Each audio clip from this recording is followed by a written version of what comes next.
नमस्कार प्रिय विद्यार्थियों। आज के वीडियो के माध्यम से हम लोग चर्चा करेंगे पॉलिटिकल साइंस के सिलेबस के बारे में।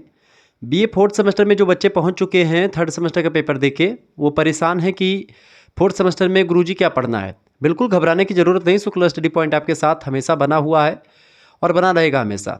एग्ज़ाम आपने दिया होगा पॉलिटिकल प्रोसेस इन इंडिया का, जो कि बीए थर्ड सेमेस्टर में आपने पढ़ा। बहुत ही ज़बरदस्त पेपर आपका गया होगा, चाहे परीक्षा ऑब्जेक्टिव हुई हो चाहे परीक्षा आपकी लिखित हुई हो। बहरहाल अब की बार जो बहुत सारे विश्वविद्यालय हैं, जैसे महात्मा गांधी काशी विद्यापीठ हो गया, और इसके अलावा आपका सिद्धार्थ यूनिवर्सिटी कपिलवस्तु, दीनदयाल उपाध्याय गोरखपुर विश्वविद्यालय, मां शाकुंभरी यूनिवर्सिटी सहारनपुर, राजा महेंद्र प्रताप सिंह स्टेट यूनिवर्सिटी, इसके अलावा छत्रपति साहू जी महाराज कानपुर विश्वविद्यालय, बीयू झांसी, एमजेपीआरयू बरेली, ऐसे कई विश्वविद्यालय हैं जिनकी परीक्षाएं ऑब्जेक्टिव होने वाली हैं। तो फोर्थ सेमेस्टर में, सेकंड सेमेस्टर में और सिक्स सेमेस्टर में परीक्षाएं, यानी सम सेमेस्टर की परीक्षाएं अधिकतर यूनिवर्सिटीज़ पूरे फॉर्म में है कि वो ऑब्जेक्टिव करवाएंगे और सम सेमेस्टर की परीक्षाएं लिखित करवाएंगे। तो खैर फर्स्ट सेमेस्टर और थर्ड सेमेस्टर और फिफ्थ सेमेस्टर को विषम सेमेस्टर कहते हैं, सेकेंड फोर्थ एंड सिक्स को सम सेमेस्टर कहते हैं। ठीक है, ये चीज़ें क्लियर होनी चाहिए आपको। तो आज का जो सिलेबस है बेटा, ये आपका होगा political science BA fourth semester का। फोर्थ सेमेस्टर में आपको पढ़ना है वेस्टर्न पॉलिटिकल थॉट के बारे में, पाश्चात्य राजनीतिक विचारों के बारे में पढ़ना है। बहुत ही बारीकी के साथ चीज़ों को समझाने का प्रयास रहेगा और बहुत ही धाकड़ अंदाज में मैं चीज़ों को आपको बताऊंगा। BA fourth semester major minor कोई लफड़ा नहीं। न्यू सिलेबस है 2025-26 के लिए। वेस्टर्न पॉलिटिकल थॉट, वेस्टर्न माने होता है पाश्चात्य, पश्चिम के जो विचारक हैं उन्होंने क्या क्या विचार दिए हैं राजनीति को लेकर के, उन्हीं विचारकों के बारे में, प्राचीन वेस्टर्न पॉलिटिकल थिंकर्स के बारे में, मध्यकालीन और आधुनिक, तीनों के बारे में पढ़ना है। शुरुआत से एकदम वेल डिटेल तरीके से हम एक एक जो है पॉलिटिकल थिंकर्स के बारे में चर्चा करेंगे। बहुत ही बारीकी के साथ हम समझाने का प्रयास करेंगे और बहुत ही बेटर तरीके से आपको एक एक चीज़ आपको बताने का प्रयास रहेगा हमारा। ठीक है, तो फोर्थ सेमेस्टर पॉलिटिकल साइंस के बारे में हम आपको बताने का प्रयास करेंगे। बहुत ही बारीकी के साथ चीज़ों को आपको समझाने का प्रयास रहेगा। पॉलिटिकल साइंस की अगर बात की तो इंडिया मतलब कि वेस्टर्न पॉलिटिकल थॉट आपको पढ़ना है। सभी विश्वविद्यालयों के लिए सिलेबस यही है। बीए द्वितीय वर्ष आपका चतुर्थ सेमेस्टर है पॉलिटिकल साइंस का। कोर्स टाइटल है आपका वेस्टर्न पॉलिटिकल थॉट, यानी पाश्चात्य राजनीतिक विचारक। ठीक है, तो बहुत ही बारीकी के साथ चीज़ों को हम समझने वाले हैं, तो बिल्कुल टेंशन आपको लेने की ज़रूरत भी नहीं होगी। ठीक है, एक मिनट रुकेंगे, प्लीज वेट अ मोमेंट।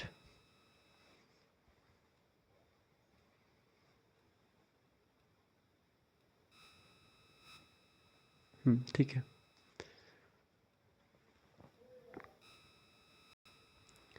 चलें। तो सिलेबस आपका आ चुका है। वेस्टर्न पॉलिटिकल थॉट का एक थोड़ी सी प्रॉब्लम थी, ठीक है, बट चलें। वेस्टर्न पॉलिटिकल थॉट, हाँ बेटा, वेस्टर्न पॉलिटिकल थॉट की जब हम बात करते हैं तो वेस्टर्न पॉलिटिकल थॉट में आपका देखिए इंग्लिश और हिंदी दोनों में सिलेबस होगा। सिलेबस आपका 8 इकाइयों में बटा हुआ है। चैप्टर वाइज क्लासेस भी अब की बार देने का प्रयास है मेरा। और बीए फोर्थ सेमेस्टर में जो छात्र छात्राएं हमसे जुड़ चुके हैं उनका बहुत बहुत स्वागत है, और जो नहीं जुड़े हैं वो जुड़ सकते हैं हमारे साथ। अभी मैं बताऊंगा कैसे जुड़ना है। देखिए, एंशियंट थॉट इन वेस्ट, यानी कि वेस्ट माने होता है पश्चिम। पश्चिम में जो एंशियंट थॉट रहे हैं, प्राचीन विचार रहे हैं, उन विचारों के बारे में, यानी कि पाश्चात्य प्राचीन विचारों के बारे में हमको देखना है, समझना है, जानना है। ठीक है, इसमें आपका प्री जो है, प्री यानी कि प्री जो है इस सोक्रेटिक थॉट, यानी कि पूर्व ईश्वरीय विचार के बारे में समझना है। ठीक है, प्राचीन मतलब आप देखें पश्चिम में प्राचीन विचार, ये आपका यूनिट का नाम है। इसमें पूर्व ईश्वरीय विचार समझना है, जिसमें आपका एपिकुरियंस, स्टोइक्स, प्लेटो और अरस्तु, ये 4 विद्वान हैं। इनके बारे में समझना है। किसके बारे में? एपिकुरियंस, स्टोइक्स, ठीक है, और प्लेटो और अरस्तु, इनके विचारों के बारे में हमको जानना है बहुत ही बारीकी के साथ, और बहुत ही अच्छे तरीके से हम समझने का प्रयास करेंगे। थोड़ा सा चेहरा मेरा काला आ रहा है, 1 मिनट में मैं उसको ठीक ठाक करता हूँ। ठीक है, बस 1 मिनट रुकेंगे आप सभी लोग। क्लियर, चले।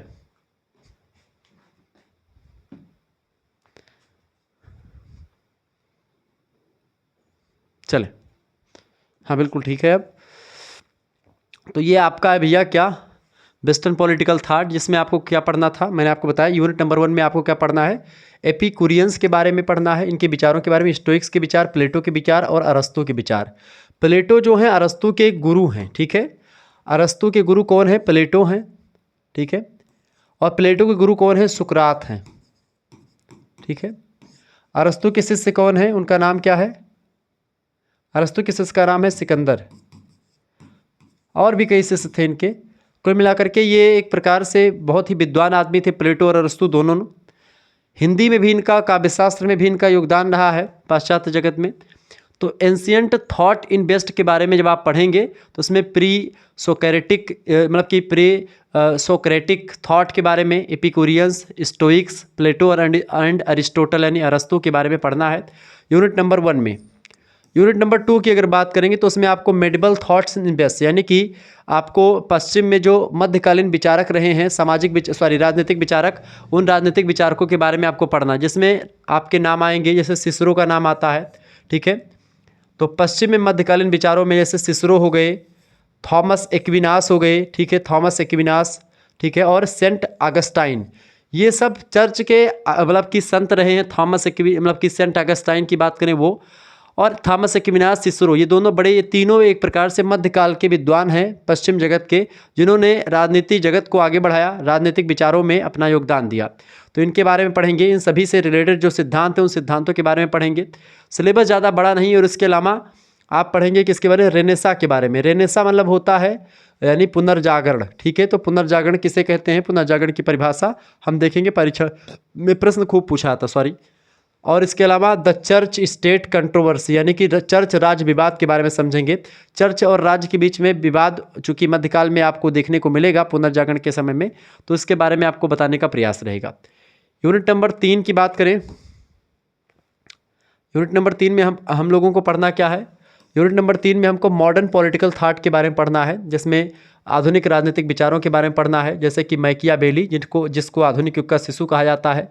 मैकियावेली के बारे में समझेंगे, ऑस्टिन के बारे में, और जीन बोदा के बारे में समझेंगे। बोदा का संप्रभुता का सिद्धांत बड़ा फेमस है, तो उसके बारे में, यानी इन सभी ने अपने अपने सिद्धांत जो पॉलिटिकल साइंस में दिए हैं उनके बारे में हम लोगों को समझना है, जानना है, पढ़ना है, ठीक है। तो किसी प्रकार की कोई दिक्कत नहीं होगी आपको। 3 विचारक ये, 3 विचारक इससे ऊपर और 4 विचारक उससे पहले, 4 3 7 3 आपका 10 विचारक यहाँ तक आपको पढ़ने हैं।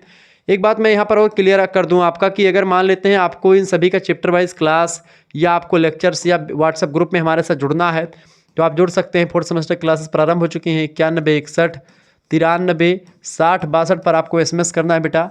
इस पर आपको SMS करेंगे। क्या SMS करना है? अपना नाम, ठीक है, अपने यूनिवर्सिटी का नाम और अपने सब्जेक्ट के नेम लिख करके आपको भेज देने हैं, ठीक है। अपना नाम, यूनिवर्सिटी नाम और सब्जेक्ट के नेम लिख करके भेज देने हैं, ठीक है। क्या क्या लिखेंगे? नाम, यूनिवर्सिटी नाम, सब्जेक्ट नेम। आपको करना क्या है? आपको करना ये है बाबू कि आपको एक स्कैनर सेंड किया जाएगा हमारे तरफ से, उसी पर आपको मात्र 100 रुपीज़ पेमेंट कर देने होंगे। उसके बाद में आपका जो 3 मेजर सब्जेक्ट होगा, माइनर सब्जेक्ट होगा, को करिकुलर सब्जेक्ट होगा, यानी कि आपके चारों पाँचों सब्जेक्ट की तैयारी जो हो जाएगी बहुत ही धाकड़ अंदाज में बेहतर तरीके से करवा दूंगा। इसमें आपको लाइव क्लासेस भी मिलेंगी, ठीक है। मॉडल पेपर्स के माध्यम से तैयारी भी आपकी मिल जाएगी, ठीक है। इसके अलावा चैप्टर वाइज क्लासेस भी आपको मिलेंगी। इसके अलावा चैप्टर वाइज क्लासेस में आपका MCQs टाइप के जो क्वेश्चंस होंगे उस पर्टिकुलर चैप्टर से वो भी मिल जाएंगे। साथ ही साथ में MCQs के लगभग 4 से 5 मॉडल पेपर आपको मिल जाएंगे। लिखित के भी 4-5 मॉडल पेपर आपको मिल जाएंगे, ठीक है। इसके अलावा प्रीवियस ईयर क्वेश्चन पेपर आपको मिल जाएगा, ठीक है, MCQs का भी और लिखित वाले का भी, दोनों का, ठीक है। इसके अलावा विभिन्न विश्वविद्यालय में जो 2025 में क्वेश्चन पेपर होंगे वो भी आपको मुहैया करवाए जाएंगे। इस तरीके से ग्रुप से जोड़ेंगे तो आपका बहुत फायदा होने वाला है। सभी सब्जेक्ट की तैयारी आपकी हो जाएगी और ऐसी तैयारी आपने इससे पहले कभी नहीं की होगी, ठीक है, BA के क्षेत्र में बेसिकली। तो BA में इससे पहले आपने 4th सेमेस्टर में अगर मतलब कि 3rd सेमेस्टर में हमारे साथ जुड़े थे तो आपको पता होगा। अगर नहीं जुड़े थे, अगर जुड़े थे तब भी 3rd सेमेस्टर में मैंने बहुत कम किया आप लोगों के लिए। 4th सेमेस्टर में उससे और बेटर और उससे और दुगुनी रफ्तार के साथ, दुगुनी मेहनत के साथ आपके लिए आ रहा हूँ, ठीक है। तो आप मात्र 100 रुपीज़ पेमेंट करके जुड़ जाइए जल्दी से। अगर अभी जुड़ेंगे तो आपका बहुत फायदा होने वाला है, तो प्लीज़ मैं सजेस्ट करूंगा कि आप अभी जुड़ें। अगर आप मान लेते हैं कि 3 सब्जेक्ट का सीरीज लेंगे या किताब खरीदेंगे तो आप बहुत बड़े लफड़े, मतलब कि बहुत ज़्यादा आपका पैसा खर्च हो जाएगा। ऐसे में आपका पैसा भी बचत हो जाए और आपकी तैयारी भी बेहतर हो जाए। इसके लिए आपको करना क्या है? मात्र 100 रुपीज़ आपको मेरे पास पेमेंट कर देने होंगे। इस नंबर पर SMS कर देना, वहाँ पर स्कैनर भेजा है, उसी स्कैनर पर आपको पेमेंट कर देना है। उसके बाद में आपके लिए बेहतर तैयारी के साथ आपको ग्रुप से जोड़ा जाएगा और बहुत ही बेहतर तरीके से आपकी एग्जाम तक आपकी तैयारी करवाई जाएगी। 6 महीने तक आपको मात्र 100 रुपीज़ में पढ़ाया जाएगा। ये बात आप ध्यान रखेंगे। तो जिनको भी जुड़ना है फटाफट से एडमिशन ले लीजिएगा। आप किसी भी यूनिवर्सिटी से, किसी भी कॉलेज से, सभी के लिए बेहतर है, सभी के लिए लेक्चर आपको मिल जाएगा। जैसे सभी यूनिवर्सिटीज़ में जैसे DDU हो गया, राम मनोहर लोहिया हो गया, वीर बहादुर सिंह पूर्वांचल हो गया, सिद्धार्थ यूनिवर्सिटी कपिल वस्तु हो गया, महात्मा गांधी काशी विद्यापीठ हो गया, ठीक है, डॉक्टर भीमराव अम्बेडकर आगरा विश्वविद्यालय, MG प्यारी बरेली, BU झांसी, ठीक है, यानी बुंदेलखंड यूनिवर्सिटी झांसी, ठीक है। इसके अलावा आपका जो है मां शाकुंभरी यूनिवर्सिटी हो गया, राजा महेंद्र प्रताप सिंह स्टेट यूनिवर्सिटी हो गया, ठीक है। ऐसे ही आपके बिहार के लगभग कई विश्वविद्यालय और आपके तमाम सारे विश्वविद्यालय आपके जैसे यूपी के ही आपके बच रहे हैं, जैसे कि आपका हो गया CCSU यानी चौधरी चरण सिंह मेरठ विश्वविद्यालय हो गया, जननायक चंद्रशेखर बलिया विश्वविद्यालय हो गया, ठीक है। और इसके अलावा आपका और भी कई विश्वविद्यालय बच रहे हैं जिनका नाम मैंने, लखनऊ विश्वविद्यालय हो गया, या आपके कई विश्वविद्यालय, प्रोफेसर रज्जू भैया स्टेट यूनिवर्सिटी हो गया, ऐसे और कई विश्वविद्यालय आपके बच रहे हैं जिनका नाम मैं नहीं ले पा रहा हूँ, ठीक है। छत्रपति साहू जी महाराज कानपुर विश्वविद्यालय हो गया आपका। तो इन सभी में आपका लगभग यही सिलेबस है और इसके लिए आप हमारे साथ जुड़ सकते हैं। राम मनोहर लोहिया विश्वविद्यालय भी इसमें शामिल, मतलब सारे विश्वविद्यालयों का सिलेबस आपका यही है। तो बिल्कुल आपको घबराने की जरूरत नहीं, आप स्क्रीनशॉट लीजिए और तुरंत हमारे पास SMS करें, तुरंत जुड़ जाएं। आप पेमेंट अगर खुद नहीं चलाते तो आप किसी दूसरे से भी पेमेंट करवा सकते हैं। जल्द से जल्द जुड़ने का प्रयास करें, मैं सजेस्ट यही कर रहा हूँ। आपको सभी सब्जेक्ट का तैयारी यहाँ पर मिलेगी, ठीक है। और सिलेबस इसीलिए मैंने पहले सिलेबस डिस्कस कर रहा हूँ, इस सिलेबस के बाद में हम चर्चा करेंगे, ठीक है, चैप्टर वाइज क्लासेस पर। तो यूनिट नंबर 3 में आपको क्या पढ़ना है? आधुनिक राजनीतिक विचारों के बारे में, मैकियावेली, ऑस्टिन और जीन बोदा के बारे में पढ़ना है। इसके बाद में इकाई नंबर 4 में हम लोगों को सोशल जो है मतलब कि सोशल जो कॉन्ट्रैक्टर्स रहे हैं उनके बारे में, सामाजिक ठेकेदारों के बारे में समझना, जो सामाजिक विचारों को भी आगे बढ़ा रहे थे राजनीतिक विचारों के साथ साथ, जैसे कि थॉमस हॉब्स हो गए, ठीक है, जॉन लॉक हो गए और जे रूसो हो गए, जिन्होंने सामाजिक सिद्धांत दिया। किसका? सामाजिक समझौते का सिद्धांत। सामाजिक समझौते के सिद्धांत में थॉमस हॉब्स, जॉन लॉक और जे रूसो, जीन जैक्स रूसो, इनका बड़ा नाम रहा है। इन तीनों का सामाजिक समझौते के सिद्धांत में जॉन हॉब्स ने क्या कहा, थॉमस हॉब्स ने क्या कहा, जॉन लॉक ने क्या कहा, जे रूसो ने क्या कहा, सभी ने अपने अपने हिसाब से चीज़ों को बहुत ही बेहतर तरीके से, बेहतर ढंग से समझाने का प्रयास किया। और निश्चित तौर पर आप मान करके चलो कि इनसे बेहतर सामाजिक समझौते को, मतलब कि राज्य की उत्पत्ति का सामाजिक समझौते का सिद्धांत बताया है। बहुत ही धाकड़ अंदाज में तीनों ने बताया है। राज्य नहीं था, उससे पहले क्या था, राज्य आया तो फिर क्या हुआ, सामाजिक व्यवस्था कैसे हुई, राजा कैसे बने, सारी चीज़ें इन्होंने बताई, ठीक है। तो इन तीनों के बारे में विस्तार से हम जानने का प्रयास करेंगे इकाई नंबर 4 में। यहाँ से कम आपका 20 नंबर का क्वेश्चन तय है, आना एकदम से फिक्स्ड। इकाई नंबर 5 इनलाइटमेंट एंड जो है लिबरलिज्म, इसमें आपको यानी कि प्रबुद्धतावाद और उदारवाद, इसके बारे में आपको समझना है। प्रबुद्धतावाद या उदारवाद, ये दोनों विचारधाराएं हैं, इसके बारे में समझेंगे पहले। फिर इसके बाद में इसमें जो विचारक हैं खास करके Immanuel Kant, Edmund Burke, Jeremy Bentham, J.S. मिल, हेरोल्ड लास्की, ठीक है। इन सभी का उपयोगितावाद, बेंथम का बड़ा फेमस है, उसके बारे में प्रश्न पूछा जाता रहा खूब, ठीक है। Immanuel Kant, Edmund Burke, Jeremy Bentham, J.S. मिल, हेरोल्ड लास्की, इन सभी के विचार, ये सब विचारक हैं। इन सभी विचारकों के जो विचार हैं, राजनीतिक विचार, उन राजनीतिक विचारों के बारे में पढ़ना है। अब सिलेबस में मैं चर्चा करूंगा, राजनीतिक विचारों के बारे में बताते हुए आगे बढ़ूंगा, ठीक है। मतलब कि जब चैप्टर वाइज क्लासेस होंगी, वैसे मॉडल पेपर में भी इन सभी को मैं कवर करूंगा। इसके अलावा T.H. Green, G.W. Hegel, T.H. Green और G.W. हीगल, यानी कि आपको क्या पढ़ना है, इकाई नंबर 6 में आपको जो है T.H. ग्रीन के बारे में और G.W. हीगल के बारे में आपको पढ़ना है। ये दो विचारकों के बारे में, इन दो विचारकों ने किस प्रकार से विचारधाराएं दी है राजनीति को लेकर के, उसके बारे में समझना है।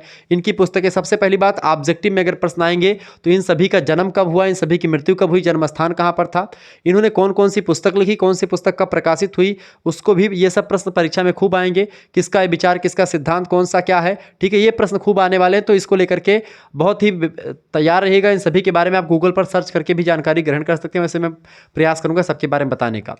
इसके अलावा अगले हैं कार्ल मार्क्स। कार्ल मार्क्स के बारे में अगर बात की, कार्ल मार्क्स और बर्नस्टीन। कार्ल मार्क्स को कौन नहीं जानता, ये समाजशास्त्री के रूप में भी रहे हैं और एक पॉलिटिकल साइंस के रूप में भी बहुत ज़्यादा, पॉलिटिकल साइंटिस्ट के रूप में विख्यात रहे हैं। वर्ग संघर्ष की विचारधारा दिया, वैज्ञानिक समाजवाद के जनक माने जाते हैं। साम्यवाद की विचारधारा इन्हीं से पनपी, ठीक है। कम्युनिस्ट मैनिफेस्टो लिखा, वर्ग संघर्ष की विचारधारा दी कार्ल मार्क्स ने, द्वंद्वात्मक भौतिकवाद की बात करता है, ठीक है। इसके अलावा बर्नस्टीन के बारे में समझेंगे। और इकाई नंबर 8 में हम लोग जो है माइकल जे के बारे में, यानी माइकल जे ऑक्सफोर्ड के बारे में समझेंगे। माइकल जे ऑक्सफोर्ड जो हैं एक विद्वान है, और हन्ना आरेंट, ये सब कैसे, माइकल जे ऑक्सफोर्ड और हन्ना आरेंट, ये सब नारीवादी विचारकों में भी शामिल है। और इन दोनों, मतलब ये सब आधुनिक, एकदम से अभी समकालीन पॉलिटिकल साइंस में योगदान दे रहे थे, ठीक है। तो इन सभी के बारे में आपको पढ़ना है। ये सारा सिलेबस आपका यही है, जिसमें आपको कितने बारे, किसके बारे में पढ़ना है। देखिए, एपिकुरियंस, स्टोइक्स, प्लेटो और अरस्तु, ठीक है, सिसरो, ठीक है, थॉमस एक्विनास और सेंट अगस्टाइन, यानी कि सिसरो, थॉमस एक्विनास और सेंट अगस्टाइन के बारे में। इसके अलावा जो है मैकियावेली, ऑस्टिन और बोना के बारे में आपको पढ़ना है, ठीक है। थॉमस हॉब्स, जॉन लॉक और रूसो के बारे में पढ़ना है, ठीक है। इसके अलावा जर्मी बेंथम हो गए, एडमंड बर्क हो गए, इमैनुअल कांट हो गए, जी.एस. मिल हो गए, हेरोल्ड लास्की हो गए, इनके बारे में पढ़ना है। कार्ल मार्क्स के बारे में, बर्नस्टीन के बारे में, टी.एच. ग्रीन के बारे में और जी.डब्ल्यू. हीगल के बारे में पढ़ना है, माइकल जे. ऑक्सफोर्ड के बारे में और हन्ना अरेंट के बारे में। इन सभी विचारकों के जो सिद्धांत रहे हैं, ठीक है, उन सिद्धांतों के बारे में हम लोगों को पढ़ना है, जानना है, समझना है। यहीं से पूरा प्रश्न आने वाला, यही आपका सिलेबस है, 8 इकाई में बटा हुआ है। सिलेबस भले ही आपको छोटा दिख रहा होगा बेटा, लेकिन ये सारे सिद्धांतों जो जिन विद्वान ये सब बता रहे हैं, ये सारे विद्वानों ने बहुत सारे विचार दिए हैं, तो इनके बारे में हम समझने का प्रयास करेंगे। एक एक विचारों को लेकर के एक एक चैप्टर आपका बनेगा। बहुत ही धाकड़ अंदाज में हम इनको आपकी बार समझाने वाले हैं। जो इंपॉर्टेंट होंगे उनको मैं सभी को बताने का प्रयास करूंगा। सेमेस्टर नंबर 4 की अगर बात की जाए तो सेमेस्टर नंबर 4 का सिलेबस सोशियोलॉजी का भी आ चुका है। जिन्होंने नहीं देखा देख लीजिएगा। भारत में सामाजिक समस्याएं और विकास के मुद्दे, ये आपके सिलेबस का नाम है, ठीक है। मतलब सिलेबस में आपको यही पढ़ना सभी विश्वविद्यालयों के लिए। तो सोशियोलॉजी का भी सिलेबस आ चुका है, जियोग्राफी में आर्थिक भूगोल पढ़ना उसका भी सिलेबस आ चुका है। मिलते हैं फिर नेक्स्ट वीडियो में इंग्लिश, संस्कृत, इन सभी के सिलेबस के साथ। तब तक के लिए जय हिंद, जय भारत। आप सभी का बहुत बहुत धन्यवाद। हमारे से जुड़ने के लिए इसी प्रकार से अपना प्यार हमेशा बनाए रखेंगे। वीडियो को लाइक कर दीजिएगा, चैनल पर अगर नए आए हैं तो सब्सक्राइब कर दीजिएगा, ठीक है। बहुत बहुत धन्यवाद।